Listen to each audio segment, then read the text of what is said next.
பிரியமானவர்களே, இயேசுவின் நாமத்தில் உங்களை நான் வாழ்த்துகிறேன். உங்கள் வாழ்க்கையில் சில பகுதி இடிஞ்சு கிடக்குதில்ல.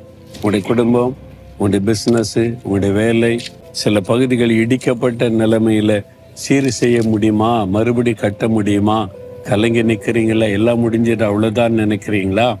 மறுபடியும் நான் உன்னை கட்டுவிப்பேன், நீ கட்டப்படுவாய். நான் கட்டுவேன். இடிந்து போச்சு, முடிஞ்சு போச்சு, நீ அவ்வளோதான் நினைக்கிறியா? நான் திரும்ப உன்னை கட்டுவேன். உன் வாழ்க்கையை நான் கட்டுவேன். உன் பிள்ளைகளுடைய வாழ்க்கையை நான் கட்டுவேன். உன் வியாபாரத்தை நான் கட்டுவேன். உன் ஊழியத்தை நான் கட்டுவேன்னு கர்த்தர் சொல்லுகிறார். எருசலேம் பட்டணம் இடிக்கப்பட்டு மணல் மேடாக்கி விட்டது. ஒரு தெய்வ மனிதனை எழுப்பி அனுப்பி திரும்ப கட்டி எழுப்புகிறார். அவராலே முடியும். உங்க வாழ்க்கையை திரும்ப கட்ட அவராலே முடியும். இல்லை, எல்லாம் முடிஞ்சிட்டு நம்ம அவ்வளோதான், ஒன்றும் செய்ய முடியாது அப்படின்னு நீங்க நினைக்கலாம். ஆனால் அவரால் முடியும்.